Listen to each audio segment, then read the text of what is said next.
नमस्कार दोस्तों, परीक्षा कैंपस प्लेटफॉर्म पर आप सभी का स्वागत है।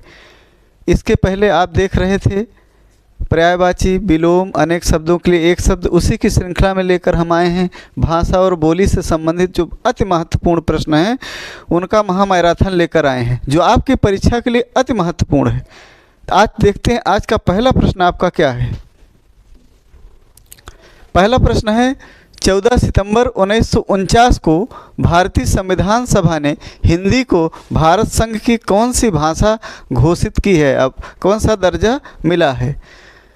पहला है लोक भाषा, दूसरा है संपर्क भाषा, तीसरा राष्ट्रभाषा, चौथा राजभाषा। जो इसमें सही उत्तर है क्या है? राजभाषा।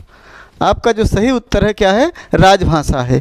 जानते हैं जो राष्ट्रभाषा, अभी संविधान में इस चीज़ का उल्लेख नहीं हो कि राष्ट्रभाषा को अभी दर्जा मिल भी नहीं पाया है। जो संपर्क भाषा होती है, भारत की जो संपर्क भाषा है हिंदी है। हिंदी भारत की, पूरे भारत की क्या है? हिंदी संपर्क भाषा है, क्योंकि ये अधिकतर राज्यों में बोली जाती है। और इसका निर्णय 14 सितंबर 1949 में राजभाषा के रूप में हिंदी राजभाषा बनी। और उस समय जानते हैं कि संविधान सभा ने इसको माना। और फिर इसमें जो लोक भाषा किसको कहते हैं जानते हैं? जो ग्रामीणांचल में या लोक समाज में जो भी बोली जाती है भाषाएं, उसको हम लोक भाषा बोलते हैं। देखते हैं दूसरा प्रश्न आपका कौन सा है। हिंदी भाषा किस लिपि में लिखी जाती है?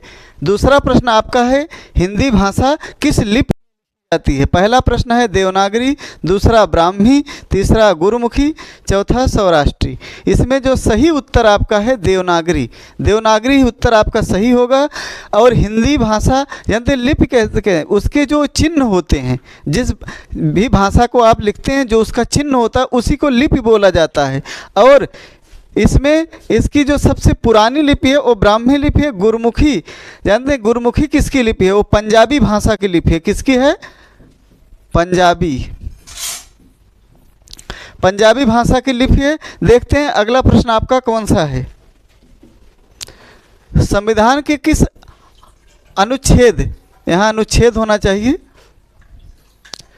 किस अनुच्छेद में हिंदी को राजभाषा तथा इसकी लिपि देवनागरी को स्वीकार किया गया? ये आपका तीसरा, ये बहुत ही महत्वपूर्ण प्रश्न है, इसको ध्यान दीजिएगा। पहला ऑप्शन है आपका 351, दूसरा ऑप्शन है 344, तीसरा ऑप्शन है 343, चौथा ऑप्शन है 353। जानते हैं कि जो हिंदी भाषा से जो संवैधानिक स्थिति है, यहाँ से भी प्रश्न आता है। अब जान लीजिए कि जो भाग 17 के संविधान, जो भाग 17 है, इसको ये भी प्रश्न आता है, जो मतलब कि किस भाग कि हिंदी को स्वीकार किया गया है कि भाग 17 में भाषा संबंधी उल्लेख है। भाग 17 8वीं सूची में, जानते हैं किस अनुसूची में? 8वीं अनुसूची में आपका जो है हिंदी भाषा, और ये आपकी जो संविधान की भाषा होगी, राजभाषा होगी, वो क्या होगी? हिंदी होगी। इसकी लिपि देवनागरी होगी। और इसमें किस अनुच्छेद तक है इसका भी उल्लेख हम आपको बता रहे हैं। इसमें जानते हैं 343 से 351 तक भारतीय संविधान में 8वीं अनुसूची और भाग 17 में ये बताया गया है कि 343 से 351 में जो भी ये संवैधानिक की स्थिति है, इसमें क्या है? 343 से 351 तक भारत हिंदी भाषा का पूरा उल्लेख किया गया है। यानी आपकी लिपि क्या होगी, फिर कौन सी भाषा के संबंधी जो निर्देश हैं, भाषा के संबंधी कहाँ कौन सा लागू होना चाहिए, उसके विषय में जो। और एक बात बता दें, जो संसद की भाषा है, संसद में हिंदी भाषा प्रयोग होगी, फिर या देवनागरी लिपि, उसका जो उल्लेख है इस अनुच्छेद 120 में है। किसमें है? अनुच्छेद 120 में। और जिस राज्यों में हिंदी भाषी जो राज्य हैं, वहाँ के विधानमंडल में जो भाषा लागू है, वहाँ पर किस अनुच्छेद में? वहाँ पर 210 अनुच्छेद में बताया गया है कि यहाँ की भाषा हिंदी होगी और लिपि देवनागरी होगी। जो पत्राचार होगा, राजकीय पत्राचार होगा एक राज्य से दूसरे राज्य में, वो क्या होगा? हिंदी भाषा में होगा। अगर हिंदी भाषा के इतर कोई राज्य हैं तो वहाँ पर भी एक प्रति हिंदी की जाएगी और वहाँ की जो स्थानीय भाषा है उस भाषा में जाएगा। इस भाषा संबंधी आपका इसमें जो सही उत्तर होगा आपका कौन सा होगा? 343 उत्तर होगा। यानी जो संविधान के किस अनुच्छेद में हिंदी को राजभाषा और इसकी लिपि देवनागरी को स्वीकार किया गया है, इसमें 343 अनुच्छेद में कहा गया। देखते हैं अगला प्रश्न आपका। हाँ, चौथा प्रश्न है, संविधान के अनुच्छेद 344A के अनुपालन में भारत के राष्ट्रपति ने राजभाषा आयोग का गठन किया। अब इसका जो समय है, इसमें क्या है, पहला ऑप्शन है आपका 1955, दूसरा ऑप्शन है 1960, तीसरा ऑप्शन है 1965, चौथा है आपका 1970।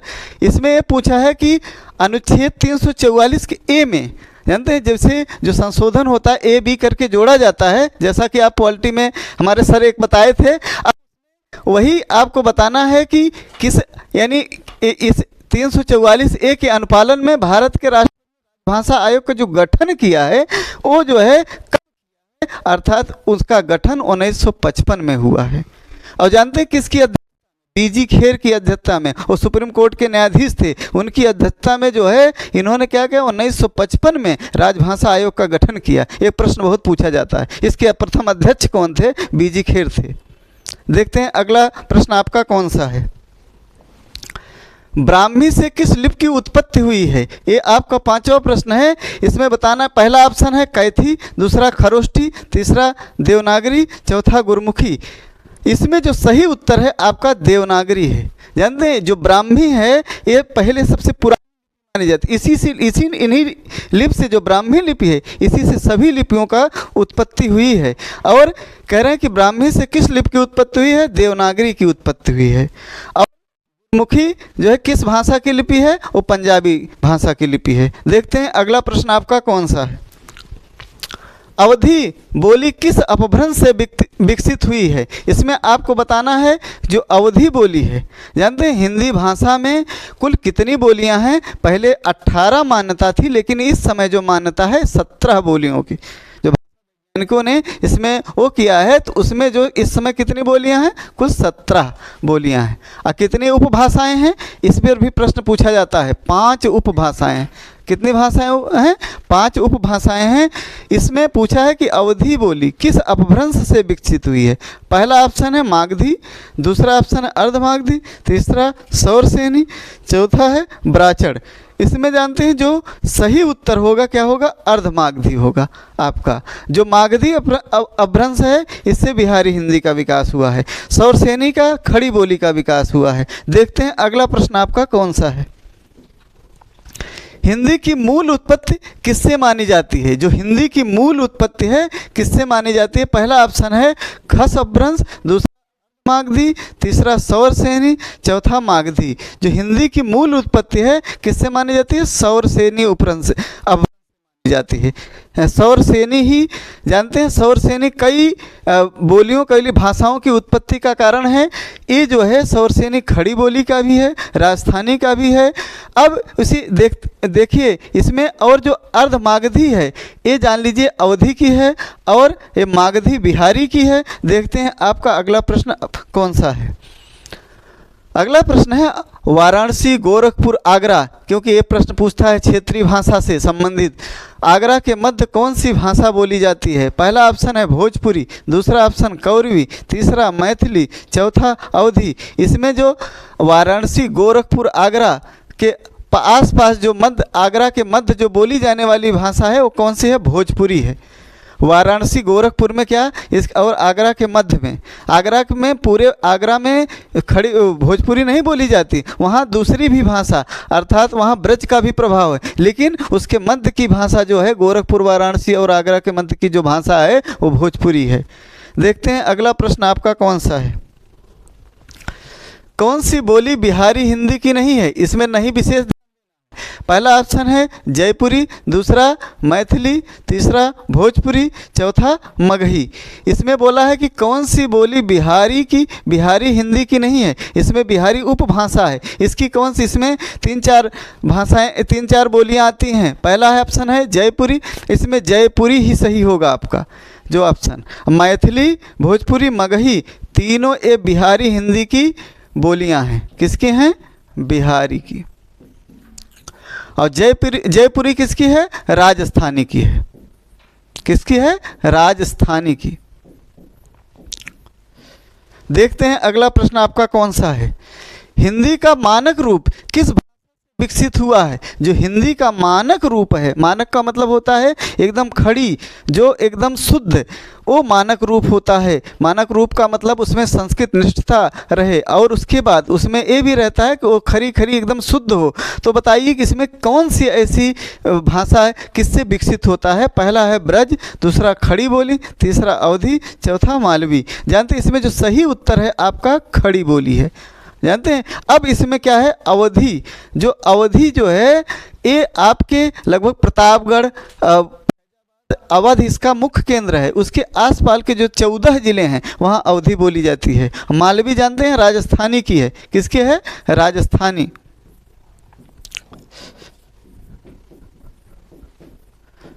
राजस्थानी की है। और उसके बाद ये अवधी पूर्वी हिंदी की है।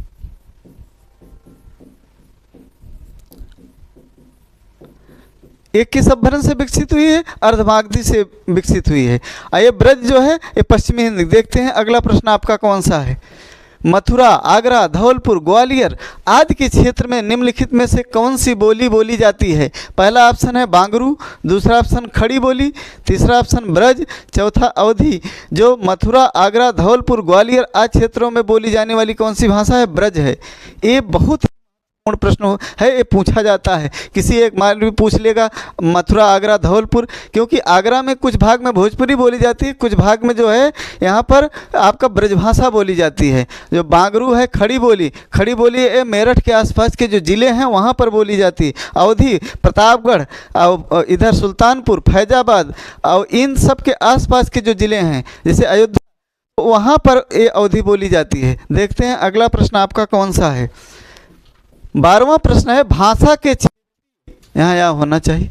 भाषा के क्षेत्रीय रूप को क्या कहा जाता है? पहला है राष्ट्रभाषा, दूसरा बोली, तीसरा राजभाषा, चौथा साहित्य। जिसमें जो भाषा जानते हैं भाषा का जो क्षेत्र होता है विस्तृत होता है, बोली का क्षेत्र जो होता है सीमित होता है। उसमें जो भाषा के क्षेत्रीय रूप को क्या कहा जाता है? बोली कहा जाता है। इसका जो सही उत्तर बी फॉर बॉल बोली है। अब इसमें जानते हैं बताना क्या है कि भाषा का जो क्षेत्रीय बोली का जो क्षेत्र होता है वो संकुचित होता है, छोटा होता है, उसके कम संख्या में लोग बोलते हैं, लेकिन भाषा का व्यापकता होता है। दोनों में यही अंतर है।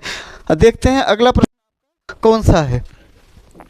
हिंदी भाषा की बोलियों के वर्गीकरण के आधार पर छत्तीसगढ़ी बोली है।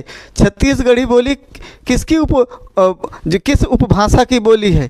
तो देखिए पहला ऑप्शन है पहाड़ी हिंदी, दूसरा ऑप्शन है राजस्थानी हिंदी, तीसरा ऑप्शन पूर्वी हिंदी, चौथा ऑप्शन पश्चिमी हिंदी। इसमें सही उत्तर होगा पूर्वी।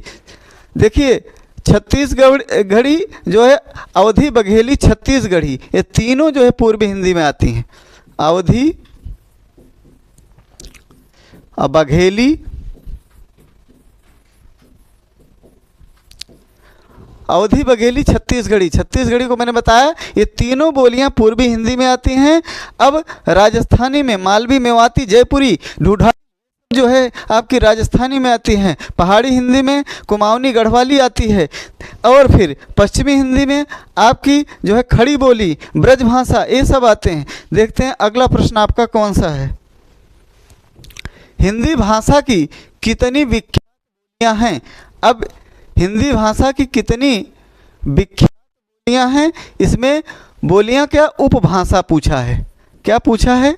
उपभाषा, क्योंकि उस ऑप्शन नहीं है। हिंदी भाषा की कितनी उपभाषा, उपभाषा का मतलब यहाँ पर बोलियां नहीं उपभाषा होगी। तो इसमें पहला ऑप्शन है 4, दूसरा 5, तीसरा 8, चौथा 10। इसमें जो है 5 उपभाषाएं हैं। क्या हैं? 5 उपभाषाएं हैं। देखते हैं अगला प्रश्न आपका कौन सा है। हाँ 15वां क्वेश्चन है हिंदी आकृति की दृष्टि से निम्नलिखित में से किस प्रकार की भाषा है?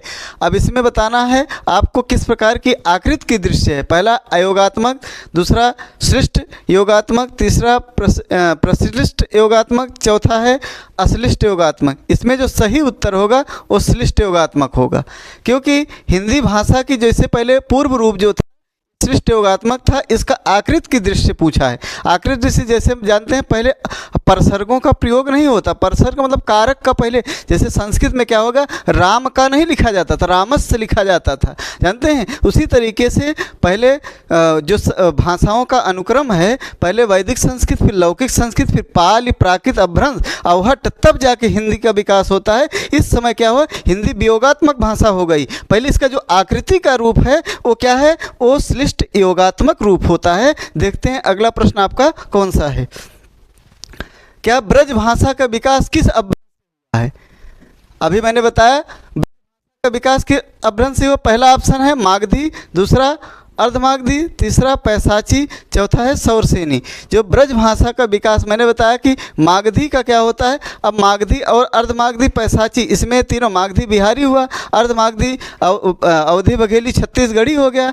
अब इसमें जो सही उत्तर होगा वो आपका सौरसेनी होगा, क्योंकि ये पश्चिमी हिंदी की भाषा, पश्चिमी हिंदी जितनी भी बोलियाँ हैं, भाषाएँ हैं, उनका जो विकास हुआ है सौरसेनी अपभ्रंश से हुआ। सौरसेनी अपभ्रंश का मैं एक बात और बता दे रहा हूँ, जो राजस्थानी भाषा है उसका भी सौरसेनी से विकास हुआ है, गुजराती का भी सौरसेनी से विकास हुआ है, क्योंकि गुजराती और जैसे कि कुछ और एक आध दो भाषाएं हैं, जैसे बांग्ला का भी, उसका भी उसी तरीके से हुआ। देखते हैं अगला प्रश्न आपका कौन सा है।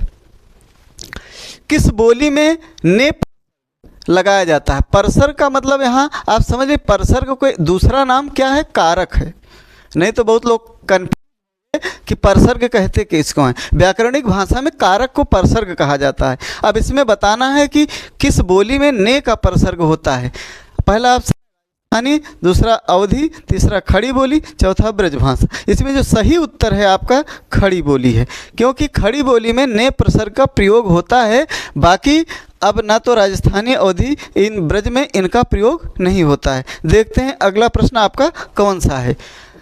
अगला प्रश्न हिंदी है, पूर्वी हिंदी का विकास किससे हुआ? पहला है मागधी अपभ्रंश, दूसरा अर्धमागधी, तीसरा पैसाची, चौथा सौरसेनी अपभ्रंश। अब जानते हैं, अब जो पूर्वी हिंदी का विकास किससे हुआ? अर्धमागधी से हुआ। जो सही उत्तर है बी है। और जो मागधी का, ये बिहारी हिंदी का, मागधी अपभ्रंश से बिहारी हिंदी का विकास हुआ है, और सौरसेनी से पश्चिमी हिंदी का विकास हुआ है। देखते हैं अगला प्रश्न आपका कौन सा है। रामचरितमानस की रचना किस भाषा में हुई है? देखिए, रामचरित धार्मिक ग्रंथ, हिंदू धर्मों के सबसे महत्वपूर्ण ग्रंथ माना जाता है, सभी के घरों में गाया भी जाता है, इसीलिए इसको जानना जरूरी है। यहाँ से प्रश्न आता है, रामचरितमानस जो है ये तुलसीदास की रचना है। किसकी है? तुलसीदास की। ये किस भाषा में? तुलसीदास ने इसको जनमानस तक पहुंचाने के लिए लोक भाषा में, उस समय की लोक भाषा जो थी अवधी थी, तो उसमें उन्होंने रचना की, क्योंकि उनके समय में जो राजभाषा थी वो फारसी थी, क्योंकि अकबर के समय के समकालीन शासक के उस समय के थे। और उसके बाद देखिए, उन्होंने जनमानस तक रामचरितमानस को, राम कथा को पहुँचाने के लिए इसकी रचना की। और ये तुलसीदास की किस भाषा में की है? इन्होंने इसका जो है रचना अवधी भाषा में। और जानते हैं ये किस अवधि में? साहित्यिक अवधि में इन्होंने किया। किसमें? साहित्यिक अवधि में। साहित्यिक अवधि में इन्होंने रामचरितमानस की रचना की है। और जो अगर पूछता है ठेठ अवधि या साहित्यिक अवधि, इन्होंने साहित्यिक अवधि में किया है। लेकिन जो में मलिक मोहम्मद जायसी का जो पद्मावत है वो महाकाव्य है, वो जो है क्या किया गया में, यानी उनका जो पद्मावत महाकाव्य है, पद्मावत महाकाव्य मलिक मोहम्मद जायसी का है, उन्होंने क्या किया था? उसकी रचना की। और खड़ी बोली में जानते हैं, खड़ी बोली में प्रिप्रवास की रचना साकेत जो मैथिली शरण गुप्त ने, प्रिप्रवास अयोध्या सिंह उपाध्याय हरिऔध ने की है। और आप देखते हैं फिर अगला प्रश्न आपका कौन सा है। खड़ी बोली हिंदी की कवि कौन माने जाते हैं?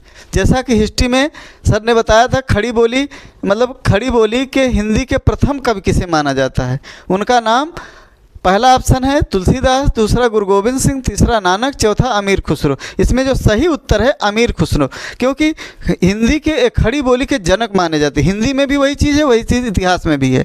जानते हैं, इन्होंने लगभग 7 राजाओं का शासन देखा था। हिंदी में उल्लेख मिलता है, इन्होंने 7 राजाओं के आसपास का जो शासन था इन्होंने देखा था। लेकिन जैसे कहीं कहीं वो उल्लेख मिलता है कि और भी देखिए कई किताबों में अलग अलग मिलता है, लेकिन जो हिंदी में रामचंद्र शुक्ल के इतिहास कहीं 7 कहीं 9 मतलब अलग अलग किताबें, लेकिन रामचंद्र शुक्ल में उन्होंने बताया कि भाई इन्होंने 7 राजाओं के शासन को देखा, अर्थात इनका समय काल बहुत अधिक समय तक चला था। ये कई चीज़ों के जनक, एक गज़ल के भी जनक माने जाते हैं। और फिर देखते हैं तुलसीदास, मैंने बताया कि इनकी रचना रामचरितमानस है जो साहित्यिक अवधि में लिखी गई, और तुलसीदास की और रचनाएं मैं बता दे रहा हूँ, कवितावली, दोहावली, और उसके बाद इनकी जो है श्री कृष्ण गीतावली, रामाज्ञा प्रश्नावली, बरवय रामायण, रामलला नाहछू, ये सब इनकी रचनाएं हैं जो कि बहुत महत्वपूर्ण है, पूछी जाती हैं, इसको आप ध्यान रखिएगा। हाँ, देखते हैं 21वां प्रश्न आपका क्या है। बौद्ध धर्म से जुड़े साहित्य की भाषा है। पहला ऑप्शन है लौकिक संस्कृत, दूसरा है वैदिक संस्कृत, तीसरा है प्राकृत, चौथा है पाली। इसमें जो सही उत्तर होगा आपका पाली होगा। देखते हैं अब इसमें क्या बताना है आपका, ये सीरियल कभी कभी पूछता है, इसको मैं बता दे रहा हूँ। पहला आपका वैदिक संस्कृत आता है। कौन सा? वैदिक संस्कृत।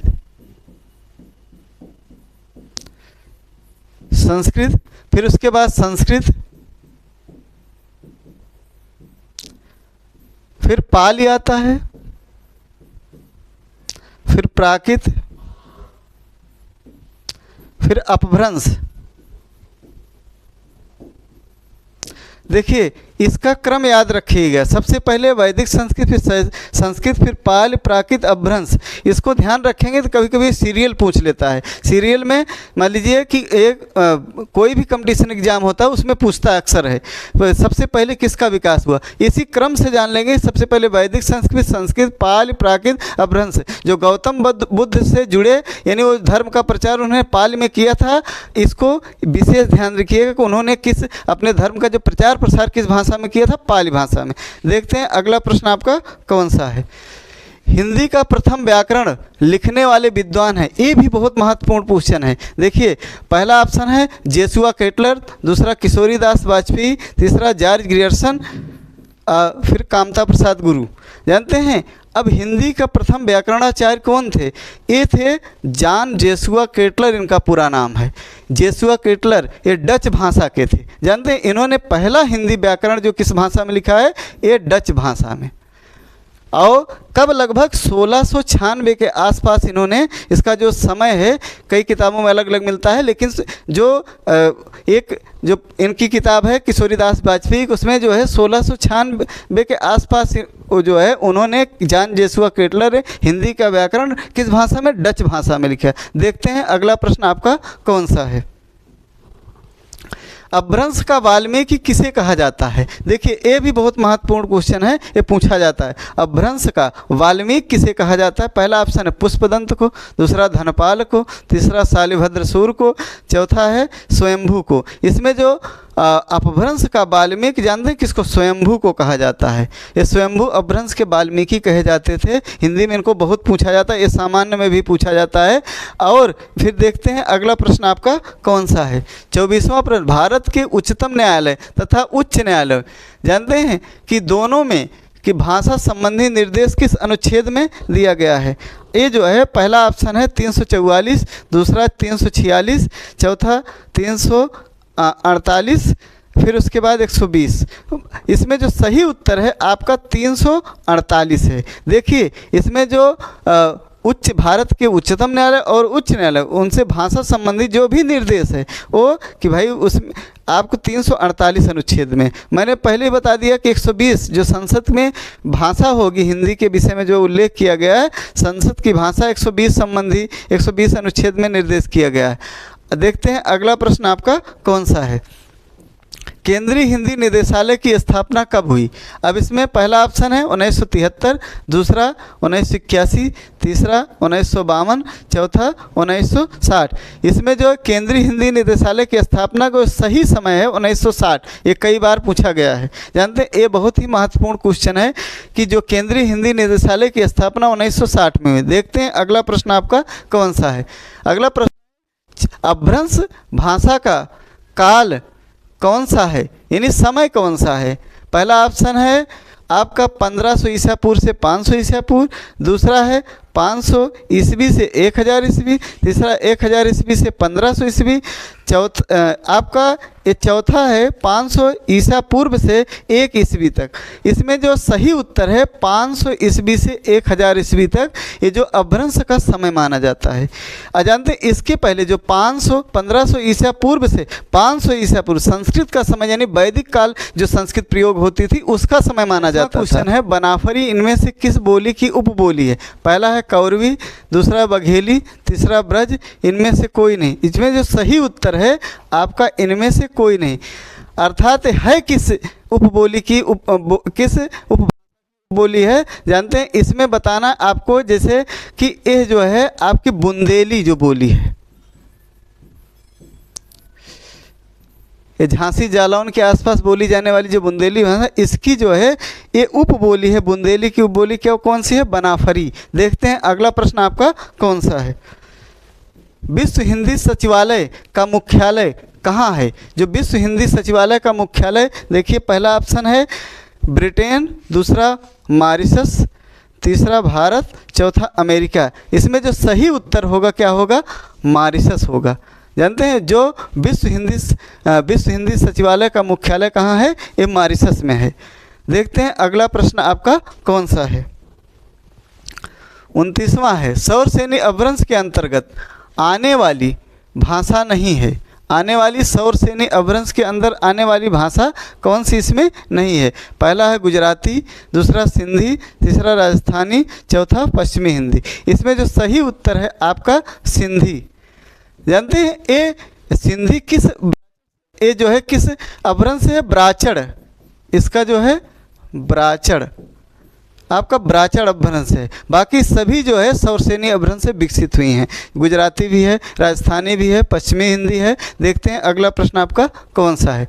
भाषा के मानकीकरण का संबंध भाषा के किस रूप से है? अब इसमें मानकीकरण, मैंने कहा मानकीकरण मतलब शुद्ध साहित्य, शुद्ध जो बोली होती है, यानी जो आपके राजभाषा में प्रयोग होता है, जो पारिभाषिक शब्दों में प्रयोग होता है, उसका जो मानकीकरण रूप क्या होता है? पहला ऑप्शन लिखित, दूसरा मौखिक, तीसरा वाचिक, इनमें से कोई नहीं। जो यानी भाषा का जो मानकीकरण का संबंध क्या होता है वो लिखित रूप से होता है। क्योंकि आप बोलियों में कोई न कोई त्रुटि करते हैं, लेकिन जो पेपर वर्क करते हैं उसका उस भाषा में, जैसे भाई कोई काम आप एक राज्य से दूसरे राज्य में कोई पत्र जाएगा या फिर कोई शासकीय पत्र प्रकाशित होगा, तो उसका जो लिखित रूप होगा वो मानकीकरण ही होगा, पारिभाषिक शब्दावलियों का प्रयोग होगा, ना कि जो है ऐसे ही शब्दों का प्रयोग हो जाएगा कि जैसे मन कहे तैसे शब्दों का आप बोलते हैं, बोलचाल की भाषा का प्रयोग नहीं होगा। उसमें जो पारिभाषिक शब्दावली होती है उन्हीं का मानकीकरण होता है। अर्थात जो लिखित भाषा होती है वो मानकीकरण का रूप सही रूप से वही धारण करती। देखते हैं अगला प्रश्न आपका कौन सा है। इनमें से कौन सी भाषा भारोपी परिवार की भाषा है? अपने यहाँ तीन चार भाषा परिवार हैं, इसमें से क्या पूछा है कि इसमें पूछा है कि कौन सी नहीं है इसमें भारोपी परिवार की भाषा? कह रहे इनमें से कौन सी भाषा भारोपी परिवार की भाषा नहीं है? पहला हिंदी है, मराठी भी है, इसमें देखिए मलयालम इसकी जो है नहीं है, ये द्रविड़ परिवार की भाषा है, ये भारोपी परिवार की भाषा नहीं है। गुजराती भी भारोपी परिवार की भाषा है। इसकी जो किस अपभ्रंश से विकसित हुआ? सौरसेनी अपभ्रंश से विकसित हुआ। इसकी जो मलयालम है द्रविड़, इसमें जो द्रविड़ अपने यहाँ जो द्रविड़ चलती है, आस्टिक द्रविड़, चीनी और भारोपी, ये सब परिवार जो भाषा परिवार चलता है, इसमें जो है हमारे जो भारोपी परिवार की हिंदी है, मराठी है, गुजराती है, लेकिन मलयालम नहीं है। देखते हैं अगला प्रश्न आपका कौन सा है। 32वां प्रश्न है भारतीय संविधान के किस अनुच्छेद में उच्च न्यायालय यानी उच्चतम होना चाहिए? उच्चतम न्यायालय और उच्च न्यायालयों की कार्यवाहियों में प्रयुक्त भाषा के संबंध में उल्लेख है। प्रश्न को थोड़ा घुमा दिया गया, बाकी है वही प्रश्न जो अभी मैंने बताया कि पहला ऑप्शन है 344, दूसरा 351, तीसरा 343, चौथा 348। में जो सही उत्तर है 348 है, ना तो 344। देखिए 351 में क्या है, ये 351 भी बहुत पूछा जाता है। जो हिंदी भाषा संबंधी विकास संबंधी निर्देश है 351 में बताया गया है। देखते हैं अगला प्रश्न आपका कौन सा है। भारतीय संविधान के किस अनुच्छेद में हिंदी भाषा के प्रचार और विकास से बात उल्लिखित की? वही देखिए प्रश्न आ गया। अभी मैंने इसके पहले जो बताया वही प्रश्न आ गया आपका। पहला ऑप्शन 351, दूसरा 343, 347, 345। इसमें जानते हैं भारतीय संविधान के किस अनुच्छेद में हिंदी भाषा के प्रचार प्रसार संबंधी का उल्लेख किस अनुच्छेद में है? तो सही उत्तर आपका है 351। मैंने बताया था 343 से 351 तक ये संवैधानिक स्थिति, जैसे भाषा की जो संवैधानिक स्थिति है उसके विषय में आप जानेंगे। उसको जो है किस भाग में है ये भी पूछ रहा है, 17 भाग में है, किस अनुसूची में है? 8वीं अनुसूची में है। इसमें कितनी भाषाएं हैं? जो है 22 भाषाएं इसमें मान्यता प्राप्त हैं। देखते हैं अगला प्रश्न आपका कौन सा है। हिंदी इनमें से किस भाषा परिवार के अंतर्गत आती है? आपको बताना है। अभी मैंने ये बताया कि हिंदी इनमें से किस भाषा परिवार के अंतर्गत आती है। ये प्रश्न बहुत पूछा जाता है। पहला ऑप्शन है द्रविड़, दूसरा भारोपी, तीसरा चीनी तिब्बती, चौथा आस्ट्रिक। जो सही उत्तर है भारोपी परिवार की है, जानते हैं। अब इसमें जो होती है कि जो हिंदी इनमें से किस आती है? भारोपी परिवार की, ना तो चीनी तिब्बती आस्ट्रिक द्रविड़ इनमें नहीं आती है। देखते हैं अगला प्रश्न आपका कौन सा है। 35वां प्रश्न है विश्व हिंदी दिवस कब मनाया जाता है?